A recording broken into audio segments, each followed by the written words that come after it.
आपके अगर डॉक्यूमेंट में कुछ वीकनेस होगी, जैसे मेरे पास फ्लाइट टिकट मेरी डमी थी, होटल बुकिंग्स प्रॉपर नहीं थी और मेरे पास इंटरनल टिकट्स नहीं थी, तो मेरी कवरिंग लेटर में सारी चीज कवर कर दिया मैं। और मेरी बैंक अकाउंट भी ज्यादा कुछ पहाड़ जैसी बड़ी नहीं थी। अगले दिन ही मुझे मैसेज आता है 3:30 बजे, your passport is ready for collection. Schengen visa के लिए सबसे ज्यादा मेन जो होता है वो कवरिंग लेटर होता है। मैं एक्स्ट्रा नहीं चाहिए, आप जबरदस्ती के घर के कागज लगा रहे हो तो ये लगा रहे हो। Hello everyone, welcome back to my channel. My name is Anas Khan and you are watching travel with AK. तो फाइनली आ गया मेरा स्पेन का शेंगन वीजा, वो भी एक दिन के अंदर। तो देखिए भाई, अगर आप ट्रैवलर हो, आप घूमते हो, तो आपके मन में कभी ना कभी आया होगा कि मैं भी शेंगन वीजा लूँ, मैं भी फ्रांस विजिट करूँ, स्पेन विजिट करूँ, इटली विजिट करूँ, स्विट्जरलैंड विजिट करूँ। बट ये सोच के हम रुक जाते हैं कि वहाँ का वीजा रिक्वायरमेंट है, जो शेंगन वीजा लेना है वो बहुत कॉम्प्लिकेटेड होगा, बहुत हार्ड होगा, बहुत सारी डॉक्यूमेंट सबमिट करना पड़ेगा, मोटी सी फाइल बनाना पड़ेगा। ऐसे ही सेम कुछ मुझे लगता था और मेरा कोई प्लान नहीं था। मैं आपको बता दूं, मेरा कोई प्लान नहीं था शेंगन वीजा लेने का। तो हुआ ये, मैं था वियतनाम में और मुझे वहाँ एक दोस्त मिला जिसके साथ मैं ट्रैवल कर रहा था।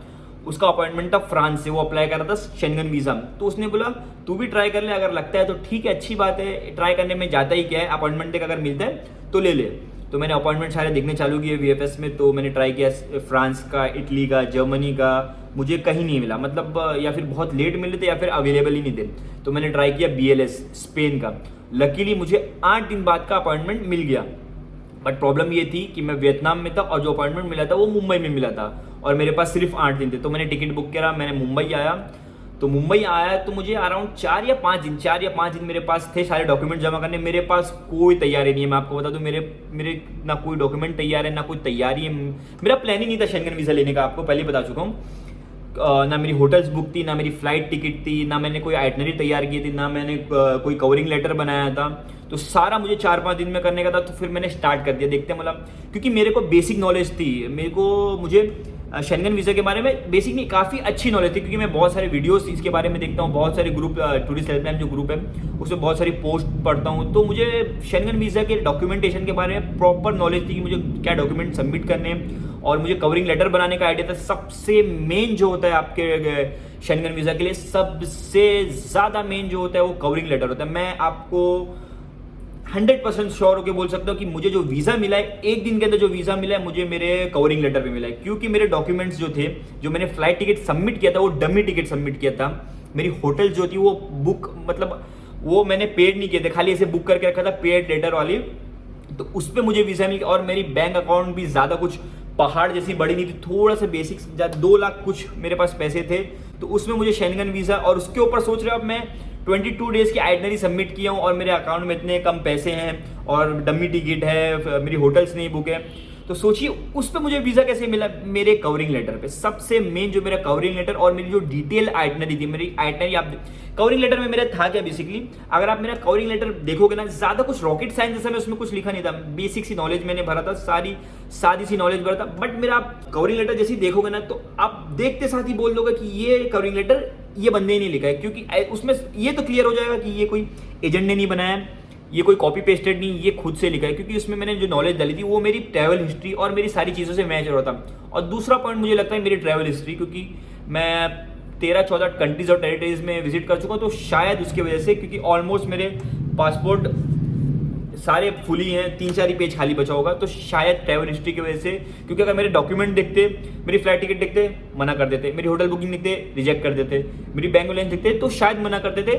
मेरा सारा डॉक्यूमेंट मिलने का, वीज़ा मिलने का, मुझे लगता है कवरिंग लेटर, जो कि बहुत ही ज़्यादा इंपॉर्टेंट होता है वीज़ा मिलने में। और आपको मैं ये चीज़ बता दूँ, कवरिंग लेटर बनाना, आइटनरी बनाना कोई बहुत बड़ा काम नहीं है, बहुत ईजी काम है। थोड़ा सा अगर आप होमवर्क कर लोगे, थोड़ी सी रिसर्च कर लोगे, थोड़ी चीज़ें पढ़ लोगे, थोड़े वीडियोज़ देख लोगे आप लोगों के, तो आपको एक आइडिया मिल जाएगा कि कवरिंग लेटर कैसा बनाना है। आप अगर कॉपी पेस्ट करोगे तो मैं लिख के दे सकता हूँ, आपका अप्रूव नहीं होगा, क्योंकि वो समझ जाते हैं वीज़ा ऑफिसर। वो ऐसा 100 केस देखते हैं, 100 कवरिंग लेटर दिन में पढ़ते हैं, उनको मालूम रहता है कि ये जेन्युइन खुद एप्लीकेंट ने लिखा है, कि ये कोई ट्रैवल एजेंट लिखा है, या फिर ये कहीं से कॉपी पेस्ट किया है। तो सारी डिटेल लिखी है। मेरी जो आइटनरी देखोगे ना आप, अगर डिटेल आइटनरी देखोगे, उसमें बोलोगे आपकी क्या, कितनी ज़्यादा डिटेल में मैंने चीज़ें लिखी है। और कुछ आप समझ ही सकते हो कि मेरे पास 4 से 5 दिन तक उसमें मैंने सारी तैयारी कर लिया। तो मैंने एक दिन बैठ के पूरी आइटनरी की सारी चीज़ें देखी। फॉर एग्जाम्पल मैं आपको बताता हूँ, मैंने पहले दिन का अपना डाला कि मैं बार्सिलोना लैंड करूँगा। बार्सिलोना लैंड करने के बाद मैं 4 दिन बार्सिलोना में रहूँगा। तो मैं बार्सिलोना के बाद मैं जाऊंगा वेलेंसिया, एक सिटी है वेलेंसिया शायद नाम है, वहां जाऊंगा। तो वहां मैं कैसे जाऊंगा, तो आपको ऐसा नहीं लिख देना मैं 4 दिन बार्सिलोना रहूंगा, उसके बाद मैं ये सिटी में जाऊंगा, फिर उसके बाद मैं मैड्रिड जाऊंगा, फिर उसके बाद मैं पेरिस जाऊंगा। तो उनको ये नहीं जानना है, वो तुम्हारी होटल बुकिंग देख के समझ जाएंगे कि आप यहाँ रुकने वाले हो। आप वहाँ करोगे क्या, आप एक जगह से दूसरी जगह पे कैसे जाओगे, आप इंटरसिटी ट्रेवल कैसे करोगे, आप शेंगन वीजा के अंदर जो कंट्रीज है वहां कैसे ट्रेवल करोगे। जैसे मैं अगर स्पेन से फ्रांस जा रहा हूं तो मैं कैसे जाऊंगा।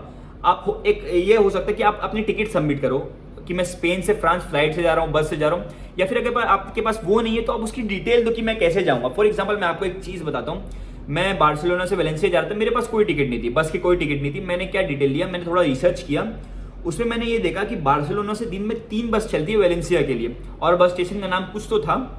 मैंने वो लिखा कि मैं बार्सिलोना से जब वेलेंसिया जाऊंगा तो ये स्टेशन पे बस मिलती है, दिन में 3 बस मिलती है, तो मैं वो बस से जाऊंगा। तो उनको लगा ये लड़का मतलब ये इसको कुछ मालूम है, ये होमवर्क किए, ये ऐसे कुछ भी हवा में बात नहीं करना कि यहाँ से वहाँ जाऊंगा, तो उसको लगता है कि एक जेन्युइन ट्रैवलर है। आप अगर ऐसा डिटेल में थोड़ी चीज़ें लिखोगे तो उनको समझ में आएगा कि हाँ भाई ये सही में घूमना चाहता है। मतलब वरना ऐसा हो जाए कि उनको लगेगा कि ये कुछ इसको मालूम ही नहीं और ये घूमने जा रहा है। तो ये चीज़ का काफ़ी ध्यान रखना, डिटेल आपकी कवरिंग लेटर और आइटनरी एकदम प्रॉपर रखोगे ना, तो मेरे हिसाब से आपको वीज़ा मिलने में कॉम्प्लिकेशन नहीं आएंगे। क्योंकि वो सारी चीज़ें डॉक्यूमेंट फिर आपके अगर डॉक्यूमेंट में कुछ वीकनेस होगी, जैसे मेरे पास फ्लाइट टिकट मेरी डमी थी, होटल बुकिंग्स प्रॉपर नहीं थी, और मेरे पास इंटरनल टिकट्स नहीं थी, तो मेरी कवरिंग लेटर में सारी चीज़ कवर कर दिया मैं, और मेरी आइटनरी में सारी चीज़ कवर कर दिया, तो उनको ऐसा लगा कि हाँ ये जेन्युइन ट्रैवलर। और मेरी ट्रैवल हिस्ट्री भी बहुत काफ़ी कुछ मैटर करती है उसमें। तो सारे कुछ ऐसी चीज़ें मैंने बनाया, डॉक्यूमेंट सारे सबमिट किया। फिर उसके बाद मैंने सारे डॉक्यूमेंट जब मेरे कलेक्ट हो गए, मैंने जो डॉक्यूमेंट की वीडियो जो मैंने डॉक्यूमेंट सारे सबमिट किए वो मैं आपको अगले वीडियो में बताऊंगा, क्योंकि ये वीडियो बहुत ज़्यादा बड़ा हो जाएगा। इसमें मैं सारी चीज़ें बताऊंगा कि कैसे क्या स्टेप हुआ, कैसे मेरे वीज़ा मिल गया। तो जो वीडियो होगी आगे वाली उसमें सारे प्रॉपर डॉक्यूमेंटेशन आपको बताऊंगा कि क्या क्या डॉक्यूमेंट सबमिट करने, क्योंकि आप एक्स्ट्रा डॉक्यूमेंट सबमिट करते हैं, घर का कागज लगा दिए तो ये लगा दिए, वो स्पेन जो कॉन्सुलेट है मुंबई में वहाँ क्लियर लिखा है अवॉइड करना कि फालतू डॉक्यूमेंट ना सबमिट करें। जो लिखा है वही डॉक्यूमेंट को अच्छे से सबमिट करो, और मुझे कुछ हम लोग को कुछ एक्स्ट्रा नहीं चाहिए। आप जबरदस्ती के घर के कागज लगा रहे हो तो ये लगा रहे हो, तो उनको एक फ्रस्ट्रेशन हो जाता है इतने सारे डॉक्यूमेंट देख के। उनको मिनिमल से छोटे से अच्छे से तैयार करके वो डॉक्यूमेंट देंगे तो उसमें ही मिल जाता है, तो ज़्यादा ज़रूरत नहीं है। तो ये ध्यान रखना। तो अगले वीडियो में मैं ये सारी चीज़ें बताऊंगा कि डॉक्यूमेंट कैसे प्रॉपर सबमिट करना है कि आपको वीज़ा मिल जाए। अगर आप वो वीडियो और उसके बाद मैं आपको एक और वीडियो 3 वीडियो बनाऊंगा। बेसिकली आप अगर ये देख लोगे तो मैं 100% तो नहीं बोल सकता, क्योंकि ये तो वीज़ा ऑफिसर ही बताएगा कि मिलेगा नहीं, लेकिन 90% मेरे को लगता है कि आपको वीज़ा मिल जाएगा। उसके बाद आपको कहीं और जाने की ज़रूरत नहीं, और कोई डिटेल जानने की ज़रूरत नहीं। अगली वीडियो में मैं आपको बता दूंगा डॉक्यूमेंटेशन के बारे में, सारे डॉक्यूमेंट्स क्या क्या सबमिट करने, कैसे कैसे सबमिट करने, कैसे लाइनअप करने, और फॉर्म के बारे में बता दूंगा कैसे कैसे सारे डॉक्यूमेंट। फिर उसके बाद मैं एक वीडियो में आपको बता दूंगा कि कैसे आप कवरिंग लेटर बनाएं और आइटनरी बनाएं। कवरिंग लेटर मेरा था जो 1.5 से 2 पेज का था, कुछ ज़्यादा बड़ा और कुछ वो नहीं था, सादा सा था, और उसमें एकदम क्लियर लिखे थे सारी चीज़ें। मैं उसमें कुछ कॉम्प्लिकेशन और कुछ घुमाया नहीं, सादे से लेटर लिखा था। और आइटनरी कैसे बनाना है वो मैं सारे आपको एक वीडियो बनाऊंगा कवरिंग लेटर और आइटनरी के बारे में। अगर आप वो देख लोगे तो आपको वो टेंशन है, वो डॉक्यूमेंट को आपको सोचने की भी जरूरत नहीं रहेगी, आप एकदम प्रॉपर तैयार कर लोगे। डिटेल में आपको समझा दूंगा और एक डॉक्यूमेंटेशन का वीडियो। अब आते हैं वापस हमारी स्टोरी पे। तो मैंने सारे डॉक्यूमेंट्स कैसे ना कैसे करके जमा कर लिए, काम चलाने वाले डमी टिकट, ये सारी चीज़ें मैंने जमा कर ली। और मेरा जब अपॉइंटमेंट का दिन आया, मैं गया सबमिशन करने। तो मैं जैसे ही काउंटर पे आके अपना डॉक्यूमेंट सारे सबमिट किया। तो सबसे पहले आपको एक चीज़ बता दूं, जब आप डॉक्यूमेंट देते हो सारे, तो आप कोई से भी ऑर्डर में दे सकते हो, कोई भी कहीं भी रहेगा तो चलेगा, क्योंकि जैसे ही आपसे डॉक्यूमेंट लेंगे वो सारे लाइनअप प्रॉपरली अपने आप कर लेंगे। पहले अपना एप्लीकेशन फॉर्म लगा देंगे, जो भी डॉक्यूमेंट्स प्रॉपर वे में रहते हैं वो प्रॉपर लगा लेंगे, फिर उसके बाद वो चेक करेंगे। तो मेरा उन्होंने लिया, प्रॉपर लगाया, फिर उसके बाद उन्होंने चेक करना स्टार्ट किया, तो सारे डॉक्यूमेंट्स बराबर निकले। प्रॉब्लम आ गई एक डॉक्यूमेंट में, मैं बोला करूँ क्या। जो मेरी बैंक स्टेटमेंट थी वो थी 3 महीने की, क्योंकि मैंने जो शेंगन वीज़ा, देखिए शेंगन वीज़ा की जो रिक्वायरमेंट होती है जो शेंगन वीज़ा की, वो जनरली सब कंट्रीज की सेम ही होती है, लेकिन कुछ कुछ कंट्री में माइनर से चेंज होते हैं। कोई कंट्री में 3 साल का आईटीआर चाहिए होता है, कोई कंट्री में 2 साल का आईटीआर चाहिए होता है। तो स्पेन में तो 2 साल का आईटीआर चाहिए था, मैं 2 ही साल का दिया था। बट इधर इशू क्या हुआ था, मैंने पढ़ लिया था शेंगन वीज़ा की जनरल रिक्वायरमेंट, जहाँ फ्रांस की जैसे 3 महीने का बैंक स्टेटमेंट चल जाता है। बट स्पेन में कैसा इशू है, स्पेन में आपको चाहिए 6 महीने की बैंक स्टेटमेंट। मेरे पास अगर आप सेल्फ एम्प्लॉयड हो तो आपको अपनी कंपनी की बैंक स्टेटमेंट सबमिट करना पड़ेगा, वो तो 6 महीने की, वो हर कंट्री में सेम है। बट स्पेन में कैसा है, आप सेल्फ एम्प्लॉयड है तो वहाँ की अपने बिजनेस की भी 6 महीने की चाहिए, और आपकी जो सेविंग अकाउंट की, जो आपकी पर्सनल अकाउंट की है, वो भी 6 महीने की चाहिए। और मैं गया था लेके 3 महीने की। तो उन्होंने बोला ये क्या है, ये तो 3 महीने की है, हमको चाहिए 6 महीने की।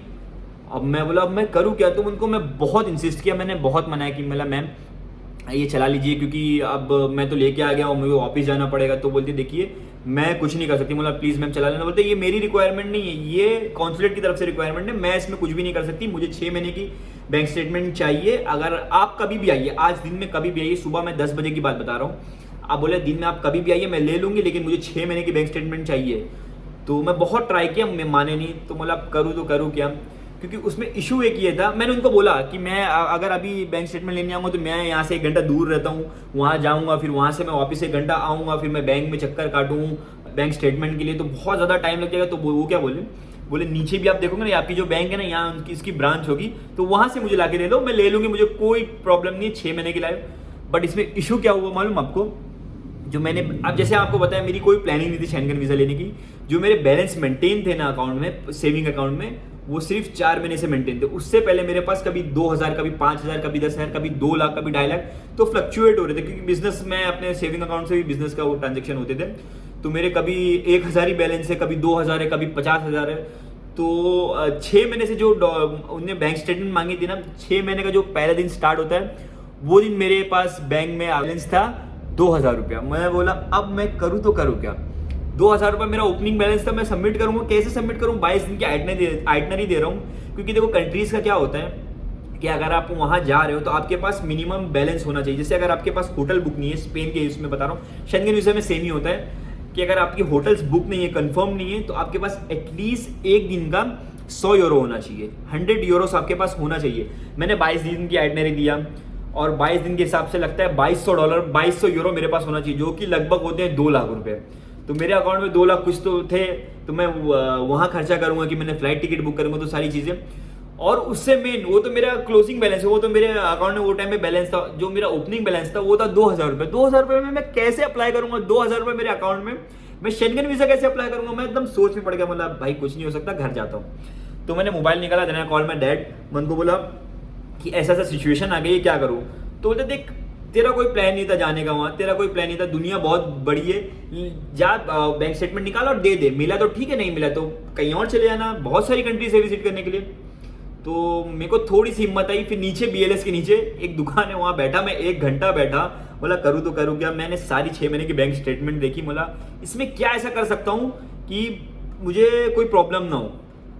तो मैंने ये देखा कि अगर मैं 7 महीने की बैंक स्टेटमेंट सबमिट करता, उससे पहले की 7 महीने पहले मेरे पास बैलेंस ठीक ठाक था, अगर मैं वो सबमिट करता तो, लेकिन बीच में दिख जाता कि 2,000 रुपये बैलेंस है, तो जो कि बहुत खराब इंप्रेशन क्रिएट करता। तो मैं सोचा क्या करूँ। उसके बाद मैं देखा ना, जो डेट से 6 महीना हो रहा है, उससे 1 हफ्ता बाद में ना मेरे पास अकाउंट में 9,800 रुपये एक पेमेंट आई है। तो मेरे पास अकाउंट में तकरीबन 10-11 हज़ार रुपये हो जाएंगे। तो मैं सोचा कि 10,000 एक डिसेंट अमाउंट लग रहा है, थोड़ा ठीक ठाक लग रहा है।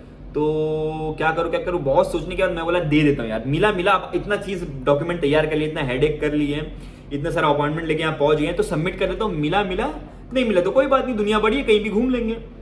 तो मैंने गया वहाँ से बैंक स्टेटमेंट लिया और जाके देख गया, उन्होंने देखा भी नहीं, ऐसा लिया, और लाइन लगाने की भी जरूरत नहीं पड़ी, डायरेक्ट मैं लाइन तोड़ के बीच में गया, मतलब लीजिए इस डॉक्यूमेंट्स, उन्होंने लिया, ये किया। फिर उसके बाद मुझे स्लिप दिया उन्होंने, कुछ तो फीस लगी 8,000 समथिंग, आपको स्क्रीन पे लिख के आ रहा है कितना फीस लगी। तो मुझे स्लिप दिया, वो बायोमेट्रिक्स के लिए भेजा, 2 मिनट लगा मुझे बायोमेट्रिक्स के लिए, थंब दिया, 4 फिंगर और रेटिना स्कैन हुआ, उसके बाद ठीक हो गया। मैंने ये सारा प्रोसेस कंप्लीट कर लिया 12 साढ़े 12 बजे तक, 12 साढ़े 12 बजे तक मैंने सारा कंप्लीट हो गया, और मैं घर पे गया। उसके बाद शाम में मैंने अपना उसका जो मैंने मेरी एप्लीकेशन की मैंने वो देखी, तो उसमें दिखा रहा था कि वो BLS से निकल चुका है कॉन्सुलेट के लिए, और अगले दिन मुझे मैसेज आता है कि वहाँ प्रोसेस हो चुका है। फिर 2 बजे तक मुझे अगले दिन मैसेज आता है कि वो निकल गया है BLS के लिए। सोचिए 24 घंटे के अंदर मेरा वीज़ा तैयार हो गया, चाहे रिजेक्ट हुआ एक्सेप्ट हुआ, मुझे वो टाइम तक कुछ भी नहीं मानता कि एक्सेप्ट हुआ है रिजेक्ट हुआ, कोई आइडिया नहीं था मुझे, लिटरली कोई आइडिया नहीं था। जब मैंने देखा ना कि वो प्रोसेस होके एक ही 24 घंटे के अंदर BLS में वापस जा रहा है, मुझे लगा भाई रिजेक्ट हो गया, क्योंकि इतना फास्ट कैसे हो सकता है। मैं सुना था स्पेन में 2 हफ्ता 3 हफ्ता लग जाता है, कभी कभी महीना लग जाता है। तो मैं तो बोला था भाई गए, क्योंकि 24 घंटे में मेरे डॉक्यूमेंट्स में मुझे लग रहा था कि नहीं मिलेगा। मेरे तो लेकिन मैं ये चीज भूल रहा था कि मेरे जो कवरिंग लेटर और मेरी आइटनरी वो प्रॉपर है, कसम से परफेक्ट है। तो मुझे लगा रिजेक्ट हो गया। उसके बाद मैंने एसएमएस सर्विस उनकी एसएमएस सर्विस लिया था, तो 3:30 बजे मुझे मैसेज आता है कि your passport is ready for collection. अगले दिन ही मुझे मैसेज आता है 3:30 बजे, your passport is ready for collection. मैं गया, मैं कोई टेंशन, वो टाइम तक मुझे कोई टेंशन नहीं खत्म हो गया था कि मतलब क्या टेंशन लूँ, मिला मुझे लग रहा था कि रिजेक्ट हो जाएगा, इसलिए सारा टेंशन ही हट गया।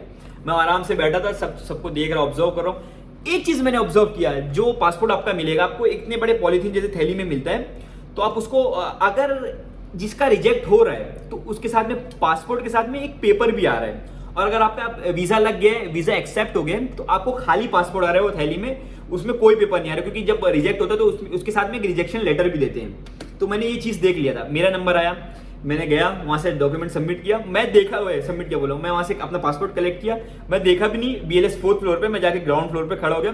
मैं कॉल किया घर पे मम्मी को, मैं बोला ऐसा पासपोर्ट मिल गया, मैं यहाँ देखूं कि घर आके देखूं। मम्मी बोले घर आके देख ले। मैं बोला वहां तक मैं कंट्रोल नहीं कर सकता, मैं देख लेता हूँ।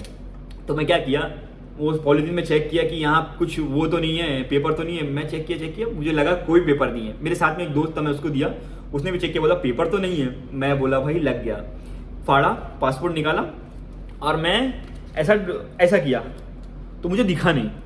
फिर मैं दूसरी बार देखा, दिखा नहीं, क्योंकि मेरा ऑलमोस्ट आप देख सकते हो सारे पूरी पेजेस भरे हुए, पूरे ऑलमोस्ट सारा पासपोर्ट पूरा भरा हुआ है, तो मुझे दिखा नहीं।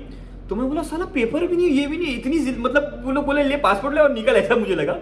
लेकिन फिर जब मैं तीसरी बार जैसे ही ओपन किया ना, ओपन करते साथ मुझे ये पेज ओपन मिला। मैं शेंगन वीजा जैसी पड़ा ऊपर, स्पेन शेंगन स्टेट, मैं ऐसा बंद किया, बैग में रखा, बैग टांगा, निकल गया। मैं देखा भी नहीं कितने दिन के लिए मिला है, मल्टीपल एंट्री है, सिंगल एंट्री है, क्या है, मैं कुछ भी नहीं, मैं निकला। एंड फिर मैं रास्ते में देखा 15-20 मिनट बाद, मैं बोला भाई कंट्रोल नहीं हो रहा, निकाला तो देखा सिंगल एंट्री था, 30 दिन की ड्यूरेशन, 1 महीने की ड्यूरेशन थी, सिंगल एंट्री था। मैं बोला ठीक है भाई, मैं तो एक्सपेक्ट ही नहीं कर रहा था कि मुझे मिल जाएगा, बट ये मिल गया एक ही दिन के अंदर। सोच सकते हो, एक दिन के अंदर मुझे मिल गया। और मैं अप्लाई किया था सितंबर से अक्टूबर का। और मैं एक और चीज आप लोगों को बताऊंगा, मेरे ओपिनियन है, ये कुछ कहीं ऑफिशियल नहीं है, किससे सुना नहीं हूं, मुझे एक ऐसी चीज लगती है कि अगर आप अप्लाई करोगे, मैंने अप्लाई किया था 4 महीने बाद का डेट, जो जिस टाइम से मैंने अप्लाई किया था उससे 4 महीने बाद की मेरी ट्रैवलिंग डेट थी, तो शायद वो एक प्लस पॉइंट जैसा लगता है। क्योंकि आप थोड़ा लेट अप्लाई करते हो तो ऐसे एक प्लस पॉइंट जैसा क्यों लगता है, क्योंकि उनको लगेगा कि इनको कोई हरी नहीं है, ये रिटर्न आने वाले ट्रैवलर लोग का, उनको ऐसा लगेगा ये सही में एक ट्रैवलर है, इसलिए प्लान करेगा, इसलिए 4 महीने बाद की सारी टिकटें कर रहा है। ऐसा कुछ ऑफिशियल और कहीं से मैं वो नहीं कही, ये मेरा ओपिनियन है पर्सनल, कि मुझे लगता है अगर आप लेट की अप्लाई करोगे, 3 महीना 4 महीना पहले अप्लाई करोगे, तो उनको लगेगा ये जेन्युइन ट्रैवलर है, इसलिए इतना टाइम ले रहा है। नहीं तो यूजुअली पब्लिक अप्लाई कर देती है 20 दिन बाद है, 25 दिन बाद है, 25 दिन बाद उनको ट्रैवल करना है, उनको अप्लाई कर दिए, तो उनको एक ऐसा लगता है इतनी जल्दी में क्यों है लड़का, इतनी जल्दी में क्यों है एप्लीकेंट। तो कुछ भी हो सकता है, कुछ भी प्लस पॉइंट हो सकता है, मेरी ट्रैवल हिस्ट्री के वजह से भी हो सकता है। क्योंकि आप देखिए मेरा फर्स्ट पेज से लेके आप ऑलमोस्ट देखिए, ऑलमोस्ट सारे पेज इधर भी देखिए, मुश्किल से 3 से 4 पेज खाली होंगे। ये मेरा शेंगन लग गया अभी, इधर टर्की वाला था, और इधर ये है, तो ऑलमोस्ट सारा पासपोर्ट आ रहा है। ट्रैवल हिस्ट्री की वजह से हो सकता है मुझे मिल गया। तो सारा ये कुछ था मेरा वीजा का एक्सपीरियंस। तो अगले वीडियो में मैं आप लोगों को बताऊंगा कि क्या क्या डॉक्यूमेंट्स मैंने सबमिट किए थे, प्रॉपर डॉक्यूमेंट्स, मैंने कहां से डमी टिकट मैंने बुक किया, कहां से मैंने होटल सारी बुकिंग करी थी, और कहां से मैंने कैसे अरेंज किए डॉक्यूमेंट्स, क्या क्या डॉक्यूमेंट सबमिट किए थे, प्रॉपर आपको एक वीडियो बना के बताऊंगा, ताकि आप कुछ फालतू डॉक्यूमेंट सबमिट ना कर दे। घर का कागज लगा रहे हो तो आप ये लगा रहे हो, वो लगा रहे हो, तो ऐसा ना करें, जो कि बहुत कॉम्प्लिकेशंस पैदा कर देता है। वीजा ऑफिसर वो देख के गुस्सा हो जाते हैं कि इतने डॉक्यूमेंट्स क्यों, तो वो रिजेक्ट कर सकते हैं, क्योंकि फ्रस्ट्रेट हो जाते हैं इतना सारा वीजा प्रोसेस करते करते। तो अगले वीडियो में मैं आपको बताऊंगा सारे डॉक्यूमेंटेशन के बारे में। उसके बाद मैं एक वीडियो अपलोड करूंगा कवरिंग लेटर और आइटनरी के बारे में। आपका अगर ये चीज कंप्लीट प्रॉपर हो जाती है ना, कवरिंग लेटर और आइटनरी आपका बनाना आप सीख गए जिस दिन, तो आपको वीजा लेना तो ऐसा हो जाएगा, कोई भी कंट्री का आपको बता रहा हूं मैं। जो कवरिंग लेटर होता है वो हर कंट्री के लिए होता है, क्योंकि मैंने ही सारे जो वीजा मैंने लिए हैं, सारे कवरिंग लेटर मैंने खुद से लिखे हैं, तो काफी हेल्प हो जाती है। तो ये सारी कुछ थी मेरी शेंगन वीजा मिलने की स्टोरी। चाहिए नहीं था, प्लान नहीं था, फिर भी मिल गया। तो अब आपको मिलेंगे हम अगले वीडियो में सारी उसकी चीजों के साथ, और भी अब आपको देखने मिलेंगे यूरोप के व्लॉग्स। और आप लोगों को एक और चीज बता दूं, मेरा प्लान ये है कि मैं Spain, France, Switzerland, Italy, Greece, ये 5 कंट्री कवर करने का मेरा प्लान है। तो देखते हैं क्या जाता कैसा जाता है। अगर मुझे कोई कंट्री में ज़्यादा टाइम अच्छा लग गया तो मैं वहीं रह जाऊंगा, उसके बाद आके दूसरा अप्लाई कर लेंगे, कोई वो टेंशन नहीं। अब तो समझ ही गए हैं कि कैसे अप्लाई करना है, अब तो और अच्छी तैयारी से करेंगे और अच्छे प्लानिंग से करेंगे। तो ये थी सारी कुछ मेरी स्टोरी।